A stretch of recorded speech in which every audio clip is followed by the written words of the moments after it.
Ofcom has launched an investigation into how 34 pornography websites are complying with new age check requirements following the introduction of the Online Safety Bill.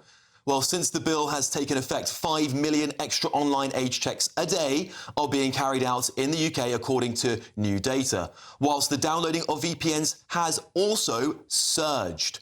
4 of the top 5 free apps on Apple's download store in the UK are virtual private network apps, and most popular Proton has reported a 1,800% increase in downloads.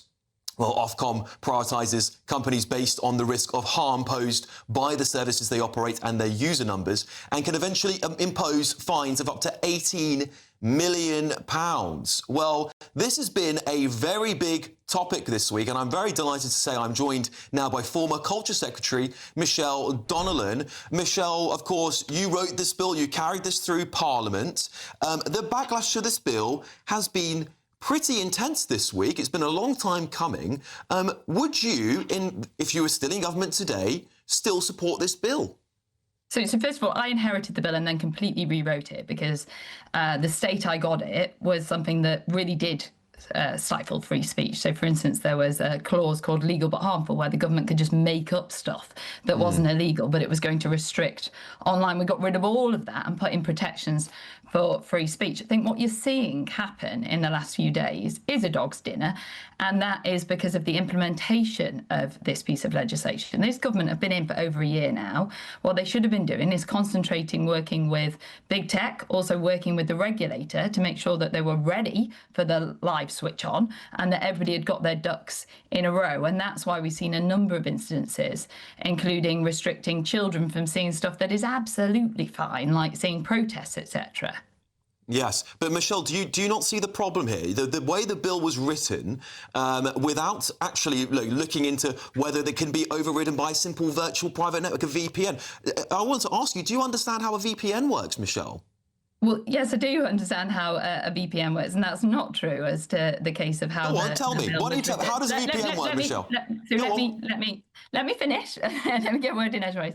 So the problem that you're outlining is that people, and in particular, it's assumed that children, are finding a way around the legislation by getting a VPN so that they're coming up as though they are not potentially in the country, and therefore they're being able to access stuff that is maybe not age appropriate.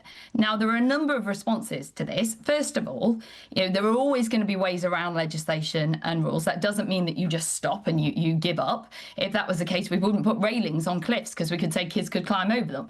And secondly, it is our job, it was the government's job to make sure that it is on top of the regulator and on top of tech companies to continually improve and find ways around.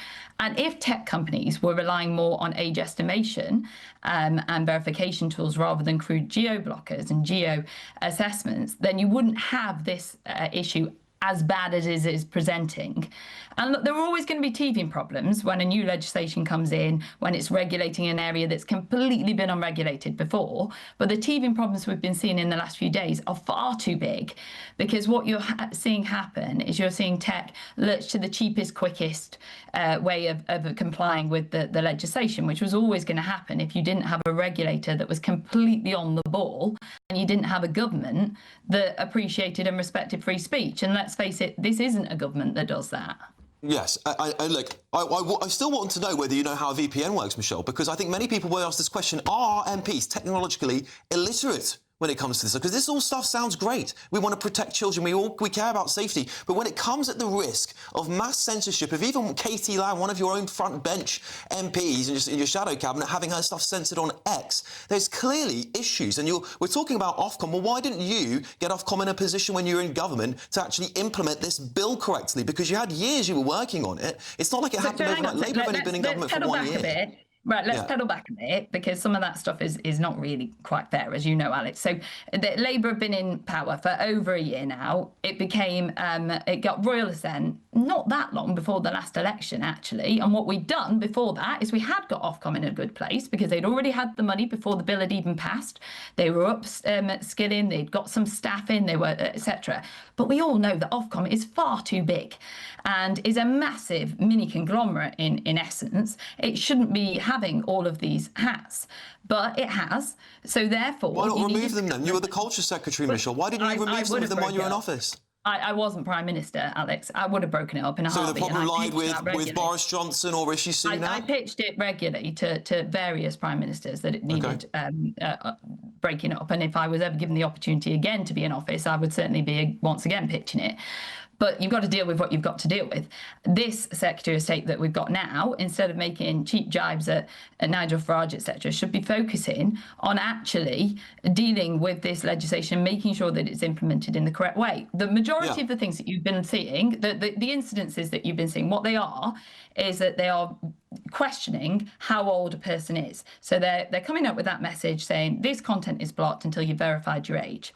So the person then has to verify their age. Now, that is to protect children. Where it's gone overboard is that it is asking people for their age on content that is absolutely fine for children to see. We don't want to censor our kids. You know, they're about to get the vote as well, which is another ridiculous story in my mind, but that is happening. And so they've got to be educated on politics and different topics. What we do want to do, though, is protect our kids from paedophiles, from seeing pornography that is not appropriate for them to see, you know, far too early, and from the horrendous increase that we've seen in suicide, which is linked to online information. And I've sat down with a number of these bereaved families, including Molly Russell's family, and their stories are heartbreaking. We can't carry on digging our heads in the sand and just ignoring it. Michelle, listen, I agree, and nobody wants to see children come to any harm. But I think when we look at the consequences this bill is having, and you can blame the Labour Party if you want, I think you're both culpable for not getting Ofcom into the right position, or having Ofcom even being the regulator in charge of this, I think is ridiculous. What's happening is mass censorship of the wider population, just to appease what unfortunately would be some tragic small cases which no one wants to see. But where does this end? Is it constantly giving up constantly giving up your privacy for safety's sake? And it's the vast majority of people on the internet are safe. Vast majority of people on the internet don't need these restrictions. And what we've done is hand big tech, all of our data. They're asking for our 3D face scans. They're giving them biometric data into the most powerful people's hands. So they're not asking for everybody's face data. So let's not exaggerate the situation. Let's stick with... In many cases they are. In fact, Michelle, this policy has gone global. We've got some pictures here of Spotify. He's now rolled this out internationally thanks to this bill. Well, they're going to shut down anyone's account on Spotify. It doesn't age verify. Here we go. Let me come back to some of your points, because I really think it is key that I do. So there are a number of countries that are taking action when it comes to online safety in various different guises, because they recognise it's important to protect children. It's not true to say that this act, and I'm not talking about the implementation, I'm talking about the act in its actual pure form, censors adults. In fact, it doesn't.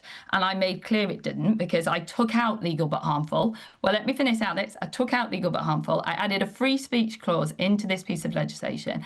I added a proportionality clause as well. That means that if these social media companies are over censoring stuff, actually the regulator has the teeth to act. So this is an implementation problem. If you read the act, it isn't the problem of the act. Yes, I'm sure you're right, Michelle. Line by line, Alex. I'm sure you're right. How on earth did you think Ofcom was going to go up against the likes of Apple, Meta, Facebook, X, and the biggest companies in the world? A small British regulator taking on these behemoths. All they have done. And you said there wasn't mass censorship of people. They said there's not a censoring house. I've got examples here on my laptop of people who had their content censored. I included one of them being one of your colleagues in the shadow cabinet in the Conservative Party. I think it's absolutely preposterous. This bill has become a monster. It is now forcing companies to be over-censorious because of Ofcom, and they're scared of the fines, they're scared of some of their colleagues ending up in prison because of what people online post. And quite frankly, the technology you think is there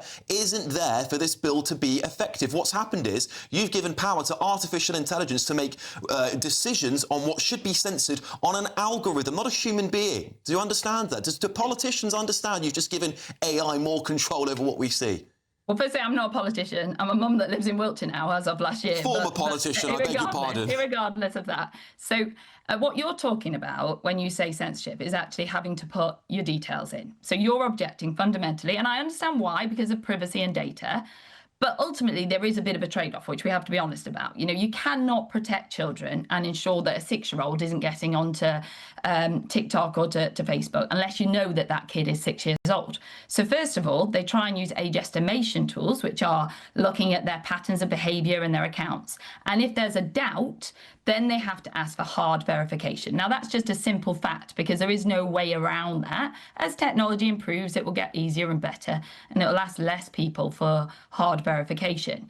Now, a number of people are objecting because we've also included pornography into this. But we also have to remember that the average age that a child sees pornography in this country is 13 years old. And that is causing massive problems, both in terms of relationships, in terms of addiction, and the way that young boys view girls. Now, these are real problems that we're facing in modern Britain. We can't just ignore them. And as I've just Michelle, can I just make one point very briefly? Because I've worked in the technology sector. I worked 10 years, a decade in technology. I understand very, very well how most machines work. On your phone, if you're a responsible parent, you can restrict almost everything on an iPhone. You can stop them accessing the internet, end of. So why have we gone overboard and decided that we need to roll this out to every single person in the country instead of actually doubling down on the tools that were already available to people? Yeah, so I think you might find, Alex, that every parent in the country has just thrown something at the TV at your face now, because what I heard time and time again from parents is it's really, really confusing. There's different controls from different providers. It can take time. It's really not. It's really easy, Michelle. I did it last night as a demonstration. It takes 3 minutes. And regardless of that, but Michelle, you could have educated the public on how to do this. You could have spent the billions of pounds that are wasted on this, educating the public on how to control their children's machines better, or just ban smartphones for under 18s. Yeah, but Alex, you started this conversation by saying basically kids can get around it. So why are you doing it? Of course they can. Kids can get around those parental controls too. Sure. No, they can't. Well, that's actually not how that works. But more importantly, why didn't you just ban smartphones for under 18s if you were so worried about this? Well, I don't think banning is the way to go, because actually a smartphone is really useful. It's useful from a parent, from knowing where your kid is and having those kind of features. It's also great as a learning tool. You know, when I was growing up, we had we had encyclopedias to do our homework. Okay. Now you have Google. These are important tools, and we live in the real world. We shouldn't be sheltering our kids from the world they live in. Michelle, before you go, we should be on just the side of parents. Very simply, can you tell me how a virtual private network works? Well, as I outlined before, if you have a VPN on your screen, on your computer, then when you're logging into a social media account like Facebook, like TikTok, etc., it will not be able to locate you as a citizen of the United Kingdom. Therefore, you will be able to bypass the controls. That was why I was saying it needs to be broader than just looking at the geography.